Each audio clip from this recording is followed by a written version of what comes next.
주님께 드려야 할 것들입니다. 주님께 드려야 할 것들. 자, 성경에서는 주는 것, 즉 드리는 것을 은혜라고 말한대요. 은혜. 드리는 것을 은혜라고 그래요. 자, 고린도후서 8장 7절을 또 보죠. 고린도후서 8장 7절을 보겠습니다. 자, 여기 보시면은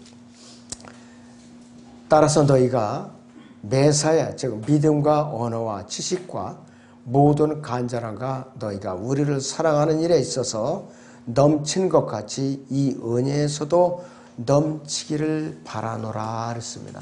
여기서 이 은혜는 베푸는 은혜, 드리는 은혜를 말하는 것이에요. 우리가 구원받는 은혜가 아니에요. 우선 그 구별을 잘 하셔야 됩니다. 자, 우리 그리스도인들은요, 전생애를 통해서 드리는 삶이요, 중심이 되어야 돼요. 복음을 전하는 것도 베푸는 은혜예요. 그것도 보편은 은혜예요. 베풀고 드리는 은혜예요, 그 자체도. 또 하나님 아버지께서 독생자를 이 땅의 선물로 우리에게 주셨어요. 그런데 그 독생자이신 예수님께서는 그 생명을 우리에게 갈보리 십자가에서 내어드렸어요. 주셨어요, 우리에게. 엄청난 은혜를 우리에게 주신 거예요. 베푸신 거라 이것이. 그래서 사도행전 20장 25절은 주는 것이 받는 것보다 복이 있도다. 베푸는 사람이 복이 있어요. 기분이 좋아요. 베푸는 사람은. 아프리카 보세요. 1년 12달 그저 다른 나라에서 얻어먹기만 해요. 그럼 형편이 풀리고 잘 살아야 되는데 항상 가난해요. 왜? 그 사람들은 기본이 뭐냐? 신앙 바탕에 우상을 섬겨요. 우상을 섬긴다. 한족 출신이고. 미국을 비롯한 여러 선진국들이 아프리카에 얼마나 많은 원조를 해주고 베풀었어요. 그렇다고 원조를 해줬다고 가난하게 됐나요? 또 강대국이 됐어요. 우리도 마찬가지예요. 베풀면은 나라가 부강해지는 거예요. 일본이 지진 났을 때 지난번에 쓰나미로 해서 엄청난 일본이 피해를 봤을 때는 우리나라 기업에서 엄청나게 후원을 많이 했어요. 국민적으로도 1,000억 정도. 근데 이번에는 그 일본과의 무역전쟁 또 여러 가지 한일 그 갈등을 인해서 그거에 우리나라에서 가지 않았어요. 아무것도. 그러니까 일본인들이 수상을 비롯한 일본인들이 어떻게 되냐? 충격을 받은 거예요. 아, 뭔가 극한의 길로 가면 이거 좋지 않은 거로구나. 이 사람들이 그걸 아는 거예요. 그 사람들이 다른 민족에게 베푸는 거를 몰라요, 지금도. 그저 상품 팔아가지고 등골만 빼먹을 줄 알았지, 베푸는 거는 몰라요. 중국은 더해요. 아프리카 같은 데도요, 자기 집을 지어도 본국서 재료를 다 가져가는 거예요. 현지에서는 못 하나 안 사요. 지독해요. 우리나라 기업들이 아프리카 가잖아요. 그러면은 현지에 있는 걸 최대한 대로 써요. 그리고 기술을 또 전수해줘요. 그러니까 이제 뒤늦게 아프리카인들이 우리나라 기업들을 인식을 하기 시작한 거예요. 아, 그 중국의 그 선악에서 이제 서서히 벗어나는 거예요. 베풀 줄 알아야 돼요. 이 개인이나 나라나 민족이나 교회 안에서나 베풀 줄 알아야 된다 이것이. 그래서 그리스도인의 삶은 처음부터 끝까지 드리는 삶이 습관화되어야 돼요. 우리는 물질을 너그러이 드릴 줄 또 알아야 된다 이것이죠. 자, 우리는 이제 예수님께서 어린 나이에 영차일드 2살 정도 됐을 때에 동방의 머나먼 길을 마다하고 이 예수님을 찾아온 현자들이 드린 예물을 통해서 우리는 여러 가지 교훈을 배울 수가 있어요. 자, 그들은요, 이 마태복음 2장에서 이제 쭉 나와가지고 보세요. 마태복음 2장 2절을 보겠습니다.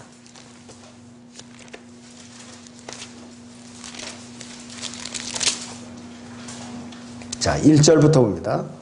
이제 헤롯 왕 때에 예수께서 유대의 베들레헴에서 태어나셨으니 보라 동방으로부터 현자들이 예루살렘에 와서 말하기를 유대인이 왕으로 태어나신 분이 어디 계신가? 우리가 동방에서 그분의 별을 보고 그분께 경배드리러 왔노라고 합니다라.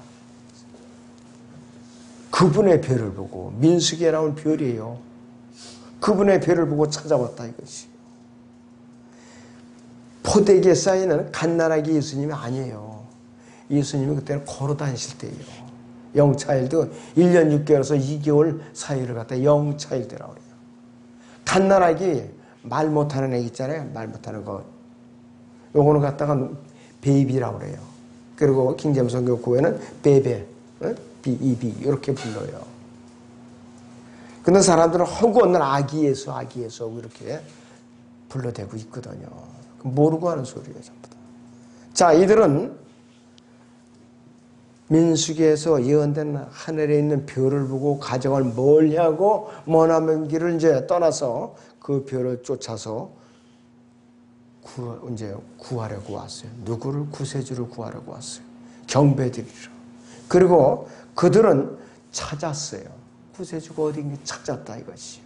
마태복음 2장 9절을 보세요. 그들이 왕의 말을 듣고 길을 떠나는데 보라 동방에서 보았던 그 별이 그들을 앞서가다가 어린아이가 있는 곳 위에 와서 멈춘지라 그랬어요. 그들이 그 별을 보고 심히 큰 기쁨으로 즐거워하더라 그랬어요. 어린아이라고 그랬어요. 예루살렘에 가서 아기가 있는 곳을, 그 어린아이가 있는 곳을 헤롯에게 묻기 위해 시간을 냈다 이것이요. 자, 그러니까 첫 번째는 구했고 두 번째는 찾았어요. 그 다음에는 그들은 예수님이 2살쯤 되었을 그 나이에 예수님을 찾아와서 그 구세주 앞에 무릎을 꿇고 엎드렸고 그리고 예물을 드린 거예요. 그 예물을 드렸다 이것이.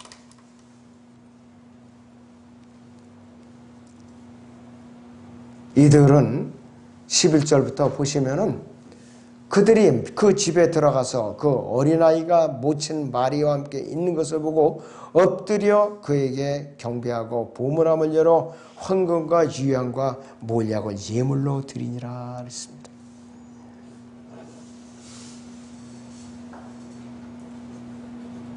자, 그래서 그들은 그 경배 일부로서 예수님께 선물을 드렸는데, 예물을 드렸는데, 구하고 찾고 경배하고 또 그 드리는 이 시대에 구원받은 죄인들의 예표입니다. 바로 그것이. 그 예표에 바로.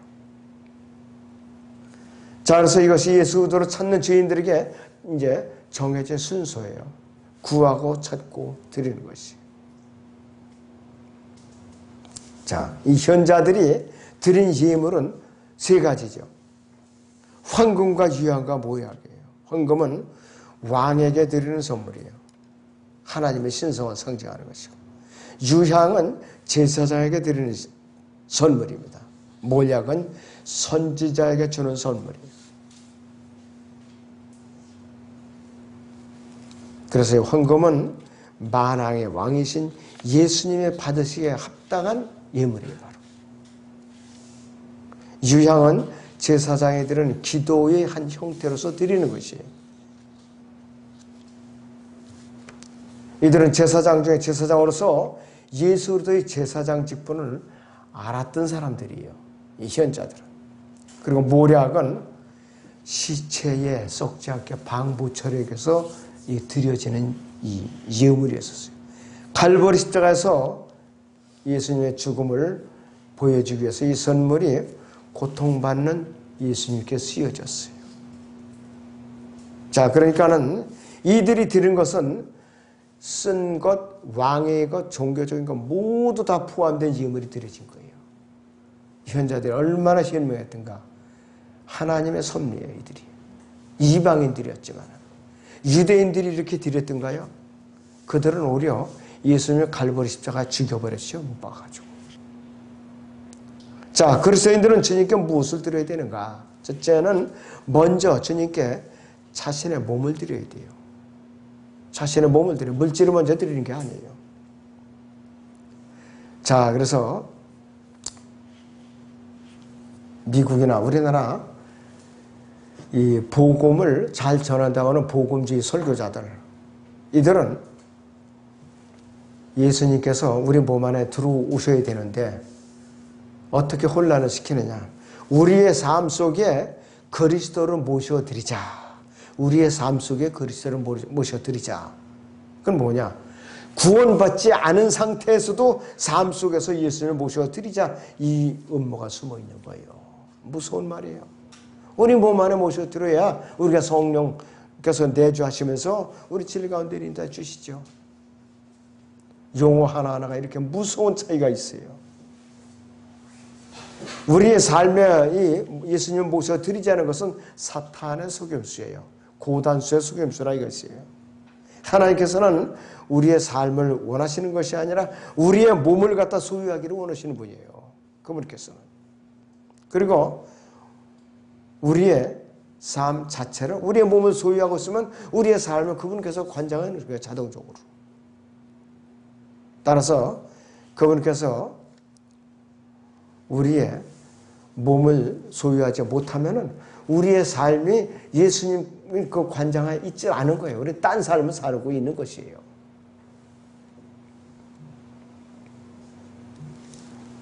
그렇기 때문에 우리는 다른 복음, 이 복음주의자들이 전하는 것, 예수 그리스도를 우리 삶에 모셔드리기, 예수님의 그 삶을 우리가 공유하기, 이런 용어로 쓴다면 이거는 다른 복음이에요. 분명히 다른 복음이라 이것이. 성령께서 우리 몸에 들어오셔서 우리의 몸을 소유하지 않으신다면은 비록 우리가 예수 그리스도를 시인하고 인정한다 할지라도 하나님이 영이신 성령께서 우리를 다스리지 못해요. 왜? 우리는 몸 안에 내주하시지 않을까 그렇다 이것이. 그렇다면은 우리 몸은 누가 다스리느냐? 둘 중에 하나예요. 사탄이 다스리든지 아니면 내가 내 자신이 나를 다스리는 거예요. 내 의지로서. 구원과는 관계가 없어요. 이 카톨릭 교도들이 그런 거예요, 바로 지금. 아주 대표적인 그 종교인들이에요, 바로. 성경에는 우리가 들어야 할 최우선적인 순서가 로마서 12장에서 일러지고 있죠. 로마서 12장 1절, 2절을 보셔같이. 로마서 12장 1절에서 2절을 봅니다.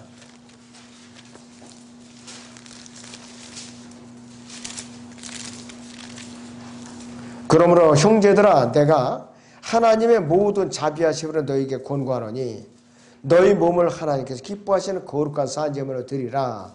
이것이 너희가 드릴 합당한 예배니라. 너희는 이 세상과 일치하지 말고 너희 마음은 새롭게 함으로써 변화를 받아 하나님의 선하시고 기뻐하시고 온전하신 뜻이 무엇인지 입증하도록 하라 했습니다. 로마서 강의 시간이 아니니까 제가 자세한 거는 제가 이제 더 이상 깊이 들어가지는 않겠습니다. 하나님의 뜻은 세 가지예요. 여기서 선하시고 기뻐하시고 온전하신 뜻이에요. 선하신 뜻은 뭐냐? 그래, 내가 너한테 허락은 하마. 그러나 그건 내 뜻은 아니다 이거예요. 내 뜻은 아니다. 기뻐하시는 거는 조금 더 발전된 거예요. 그 다음에 온전하신 뜻은 뭐냐? 그분의 뜻 안에 완전히 들어와 있는 사람을 말해요. 사도 바울이 하나님의 뜻 밖에서 한 일이 딱 한 가지가 있어요.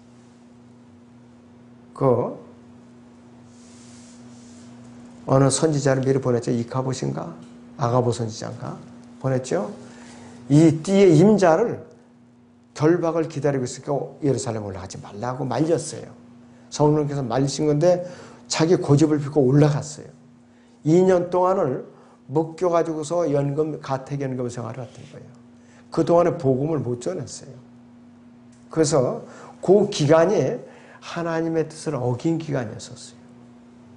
잘 구별을 우리는 해야 된다 이것이. 우리는 예수 그리스도의 이름으로 그분의 피로서 혼의 구속을 받고 성령으로 거듭나서 내 몸 안에 성령님이 내주하시기 전에는 우리는 하나님께서 우리를 위해서 하실 일이 아무것도 없어요. 아무것도 없어요. 근데 종교인들은 그거와 관계없어요. 자기 열성으로 큰 성경 읽고 금식기도 하고 봉사하고 그러거든요. 너무나도 안타까운 일이죠, 그것이. 우리의 몸을 원하시는데 몸을 갖다가 자기 마음대로 써요. 몸은 죽어라고 드리질 않아요. 그러니까 하나님께서 하신 일이 없어요, 그 사람한테. 자, 로마서 6장 보죠. 12절, 13절.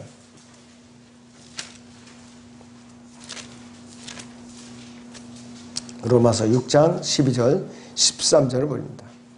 12절부터 보죠. 이와 같이 너희도 너희 자신을 정령 주에게는 죽은 자요 예수 그리스도 우리 주로 말미암아 하나님께는 산 자로 여기라. 그러므로 너희는 죄가 너희 죽을 몸 안에서 군림하지 못하게 하여 몸의 정욕 가운데 죄에게 순종하지 말고 또 너희 지체를 불의의 병기로 죄에게 내어주지 말고 다만 너희 자신을 죽은 자들로부터 살아난 자들처럼 하나님께 드리며 너희 지체를 의의 병기로 하나님께 드리라. 불의의 병기로 육신적인 삶을 살지 말라 이것이며. 그런데 대부분의 그리스도인들이 이와 반대의 생활을 하고 있어요. 반대의 생활을 하고 있어요. 너무나도 안타까운 것이. 자신의 몸을 하나님께 드리지 않는다면 하나님께 요구하시는 어떠한 것과도 일치되는 부분이 없어요. 구원은 받았어도 하나님과 전혀 관계없는 삶을 사는 것이에요. 그 사람은. 하나님의 뜻 밖에서 사는 것입니다. 그런 사람이 그리스도의 심판자가 올라가서 상급을 바라볼 수 있는가? 전혀 없어요. 관계없어요. 왕관하고는 전혀 관계없어요. 바울은 고린도에 있는 그 당시의 은사주의자들을 책망했어요. 고린도 교회가요, 은사는 차고 넘쳤어요. 그런데 방언 문제로 마귀 노릇을 했어요. 너무나도 참 안타까운 짓을 했다 이것이. 이들은 자신의 아버지의 어머니죠. 계모와 동침을 하면서 자기들의 은사까지 자랑한 자들이에요. 이게 있을 수 있는 일이냐 이거예요. 정상적인 그리스도인이라면. 이 고린도전서 5장 1절을 보세요, 여러분들. 고린도전서 5장 1절을 보겠습니다.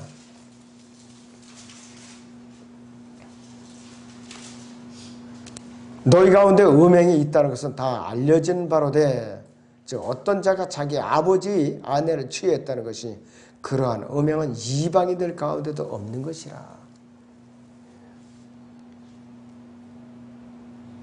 하나님을 믿지 않은 이방인들 가운데서 없는 것이라. 이런 도저히 용납할 수 없는 죄를 갖다 범했다 이것이요. 이러면서 이들은 은사를 자랑한 거야. 예언, 방언, 무슨 은사, 병 고치는 은사, 신유 은사, 어쩌면서. 하나님과 전혀 관계없지요. 그래서 이들은 자기네들의 몸이 성령의 전인 것도 알지 못하고 이런 짓을 한 거예요. 성령의 전인 것을 알지도 못하고. 그래서 사도 바울은 또한 너희 몸은 너희가 하나님으로부터 받은 바 너희 안에 계신 성령의 전인 것을 알지 못하느냐 이거예요. 이러고 무식한 짓을 했었어요.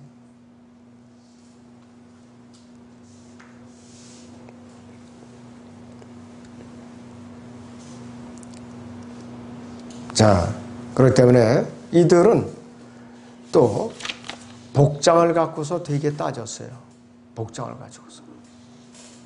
여자들이 막 긴 머리를 이렇게 또 해야 되고 어쩌고 저쩌고 그냥.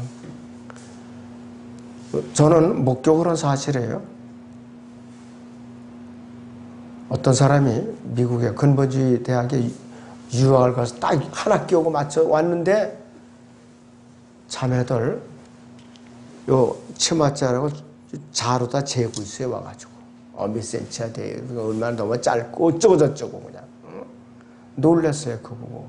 복음을 굉장히 열심히 전하는 그 신학대학이에요. 굉장히. 근데 그런 짓을 하고 있는 거예요. 그 신학교. 딱 6개월 배우고 방학 동안에 오더니. 있을 수 없는 일이에요, 이게. 그냥 구원하고 무슨 관계가 있어요. 옷은 점잖게 아주 눈에 유혹을 잡자 극히 짧은 것이 아니면 사람들의 옷을 가리는 거예요. 이 맨살을 가리는 거예요. 정중해 그게. 그런데 뭐 저 허벅지에서 얼마가 올라가느냐 하면서 이렇게 줄자로 저 30cm 자르갖고 쫓아다니면서 재고 앉아 있더라고요. 그런 건 아주 혼쭐을 내줘야 돼 아주 그냥. 어? 그리고 실제로 제가 목격한 사실이에요. 그러니 하나님께서 그런 교회에 복을 주시겠느냐 이것이에요. 그런 교회 일을 맡겨주실 수가 없어요. 그런 상태에서. 우리는 값을 치르고 주님께서 사신 주님의 종이에요. 주님의 노예예요. 우리가 왜 소유권을 주장하느냐 이것이에요. 또 아무것도 주장할 권리가 없어요. 그래서 저희는 무엇을 드려야 되는가? 기도에 자신을 드려야 돼. 기도하는데. 근데 사람들이 기도를 안 해요. 도대체 어떻게 된 게? 초대교회 예루살렘의 사도들은 너무나도 이 성도들을 수발하는데 너무나도 바쁘다 보니까 말씀과 기도의 지장을 받게 돼 있어요. 그의 차선책으로 어떻게 쓰면 좋은가? 기도한 끝에 7 집사를 선임한 거예요. 7 집사. 집사들은 뭐냐? 교회에서 담임 목사를 보필해가지고 식단을 돌보고 성도들의 여러 가지 재반 문제들을 갖다가 경청하고 담임 목사하고 이제 건의해서 의논하는 거예요. 집사야 직분이에요 바로. 다른 짓 하면 안 되는 거예요 원래가. 그런데 직분을 받으면 교만하죠. 목이 굵어지고. 그게 안 된다 이것이에요. 그래서 사도들은 그리고 말씀과 기도에 본래의 위치대로 돌아간 거예요. 7 집사가 그거라고. 그리고 7 집사들이 식단을 돌보는 일에만 전념하니 그거 아니죠. 스테파는 돌로 맞아 죽었죠. 복음을 전하다가. 빌리 집사는 전도자로서 지역 여러 군데를 옮겨다니면서 복음을 또 전했어요. 참 집사는 먼지 속을 달리는 자예요. 먼지 속을. 디콘이라는 것이. 먼지 속을 달리는 자. 그 의미 자체가. 그만큼 바쁘게 일해야 된다 이것이에요. 완전 교회 안에서도. 자, 그리고 사도 바울은 모든 일에 또 감사하라고 했어요. 힘든 가운데서 우리는 감사할 줄 알아야 돼요. 그리고 그리스도는 주님께 뭐를 드려야 되는가? 물질을 드려야 돼요. 구약에 보면은요, 성막에 갈 때 아무리 가난해도 빈손으로 간 적이 없어요, 사람들. 허다할 때 밀가루라도 몇 에바라도 가져갔어요. 하나님 앞에 가려면. 빈손으로 가면 죽어요. 제단은 그냥 못 가요. 고린도후서 보죠? 고린도후서 8장.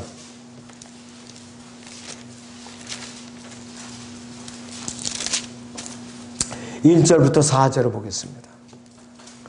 형 마케도냐 교회들에게 주신 하나님의 은혜를 너희에게 알게 하노라. 큰 환난의 시련 가운데서 그들이 기쁨이 넘치고 그들이 심한 궁핍에도 풍부한 연보를 넘치게 하느니라. 내가 증거하느니 그들은 자기들의 능력에 따라 하였고 또 능력이 서로 자원하였으며 우리가 은혜를 받을 것과 성도들을 섬기는 일에 동참할 것을 많은 애원으로 우리에게 간청하였느니라 했어요. 그들이 이것을 행하였으니 우리가 바라던 대로만이 아니라 먼저 자신들을 주께 드리고 또 하나님의 뜻에 따라 우리에게 이 은혜는 주는 것이라 했어요. 먼저 주님께 몸을 드리고 나서 헌신하고 나서 물질을 드렸어요. 그래서 바울 사도 일행에게 이것을 예루살렘에 있는 가난한 성도들에게 전해 주십시오. 이렇게 맡긴 거예요. 그들은 그 당시에 그 해에 가뭄이 들었어요. 마케도냐 지금 유럽 그 전역에 전부 다 굉장히 어려웠죠. 그러면은 물질을 드리는데 어떻게 드려야 되느냐 이것이요. 무조건 내가 돈 많다고 숲에 앉아 그냥 연보해주면 툭 던지는 게 그게 권금이 아니에요. 그 마음 자세부터 바라야 된다 이것이. 어떻게 드려야 되는가? 고린도 전서 16장 2절을 보죠. 고린도 전서 16장 2절을 보겠습니다.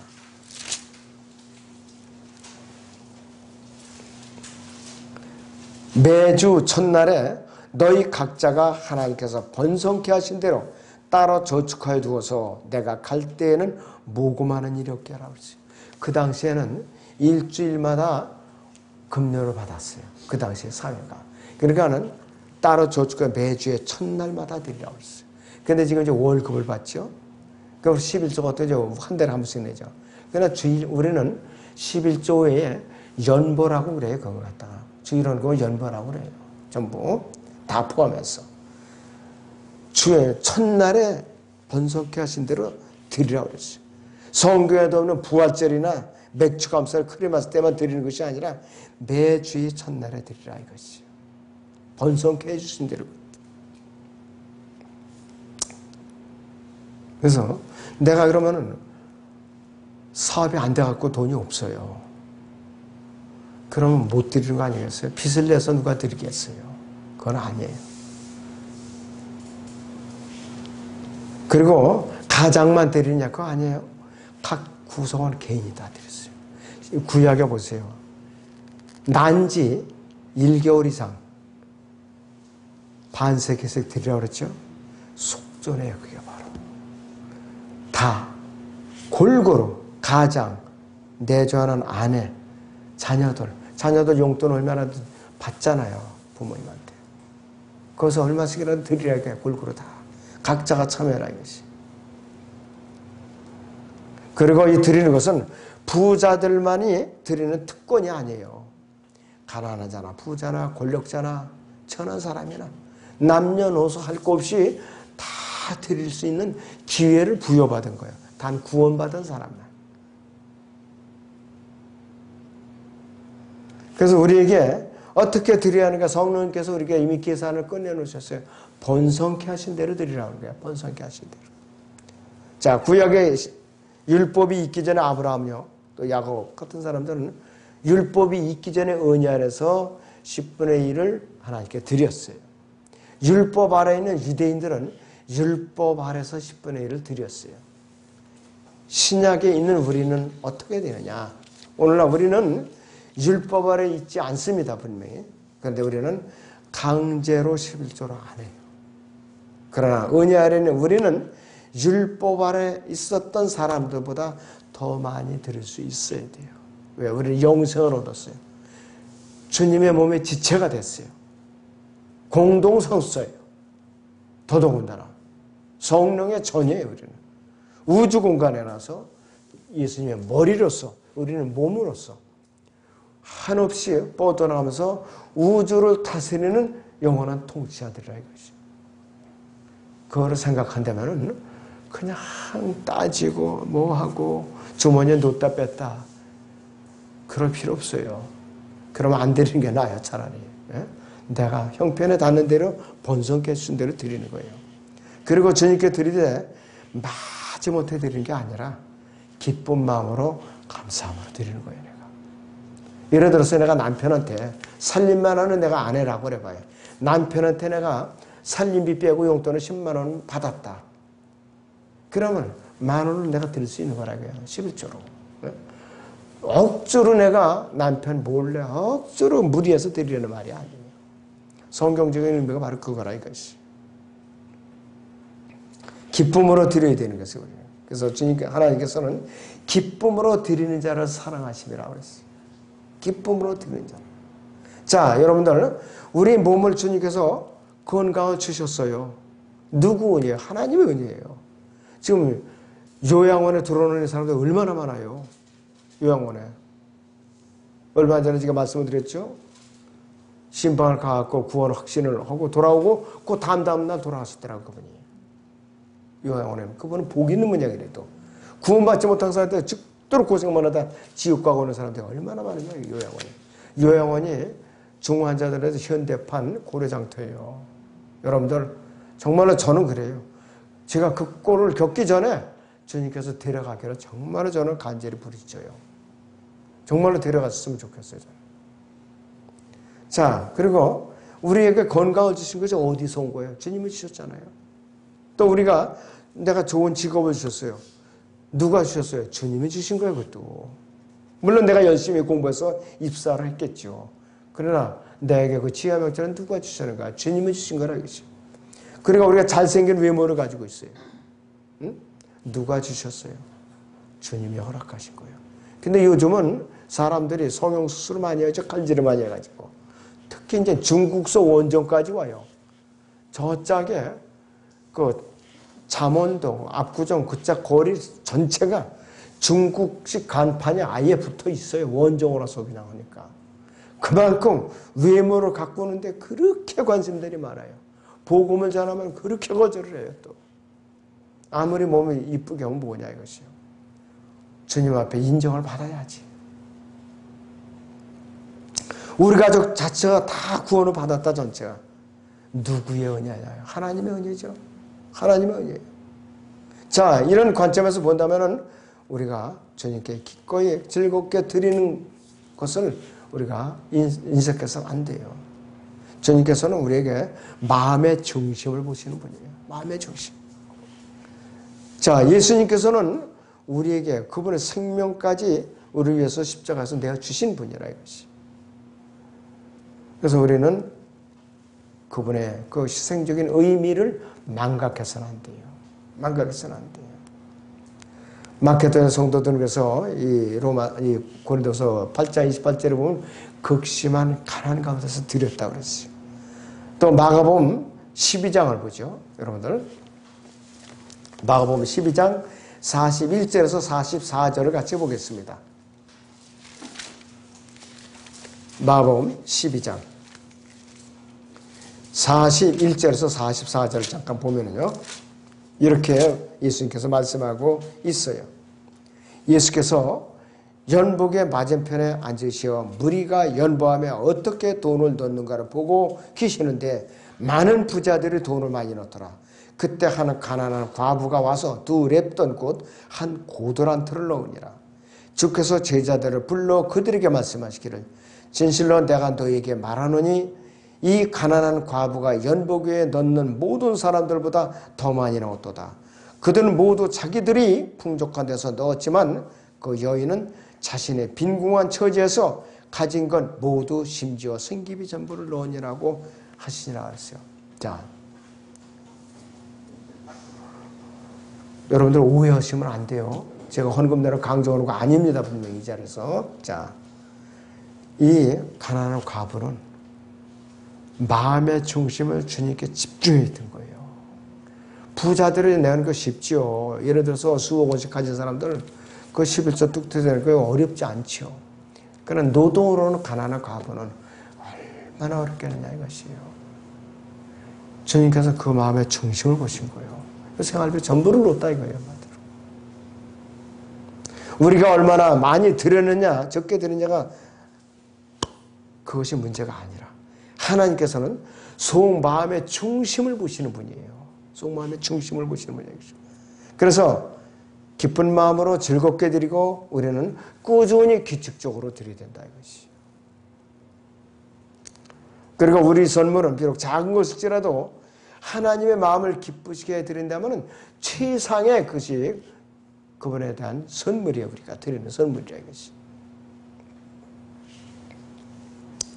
자, 그래서 우리가 성실을 드려 물질을 드려서 할 수만 있다면은 최상으로 할 수만 있다면은 예수님께서 확실하게 우리가 영역간에 이제 축복을 해 주실 거예요. 자, 사도 바울은 어떻게 표현하고 있는가? 빌립보서 4장 18절을 보겠습니다. 빌립보서 4장의 18절을 보겠습니다.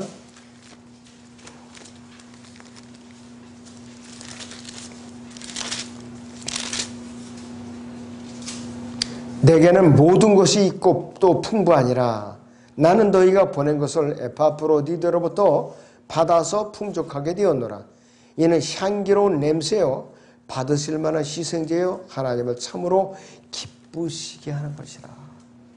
온전히 기쁨으로 드려진 물질은 이와 같이 요약이 되는 거예요. 하나님 앞에. 이게 정의예요. 드려진 사람들의 결과가 이렇게 하나님 앞에 나타나는 것이에요. 그리고 예수님께서는 마태복음 6장 20절에서 너희 자신을 위하여 하늘에다 보물을 쌓아두라고 그랬어요.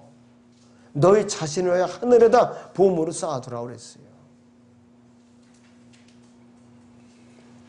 자, 그래서 우리는 가난하고 정말로 궁핍한 그리스도인들에게 외면해서는 안 돼요.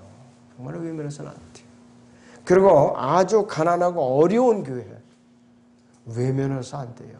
정말로 외면해서는 안 됩니다. 그 교회 안에 고아들이 그 당시에 많았나 봐요. 60세 이상 된 과보다 더 많았나 봐요. 지금 수명이 기니까 또 오래 살죠, 사람들이. 외면하면 안 되죠. 그리고 교회의 필요를 채우고 교회 봉사에 필요한 것들을 우리는 들을 줄 알아야 돼요.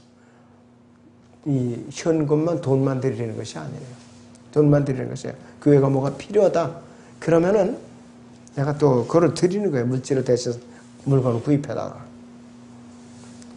그리고 복음을 전하는데 우리는 후원금을 드리고 갈 수 없다는 물질을 드리고 또 들을 수 없다면은 들을 수 있도록 구하고 기도해야 돼요. 자, 그래서 우리 하나님께서 우리에게 주셨다면은 기꺼이 그분께 돌려드리는 것이 우리의 마땅한 자세예요. 그러면 어떻게 되느냐? 돌려드렸다고 우리가 뺏기는 거 아니에요? 셋째 하늘에다 쌓아두는 거예요. 그리스도의 심판석 앞에 우리는 다 받아요. 보상으로 다 받을 수가 있어요. 아무튼 여러분들이 이러한 그 원칙을 마음속에 기억하시기 바랍니다. 기도하겠습니다.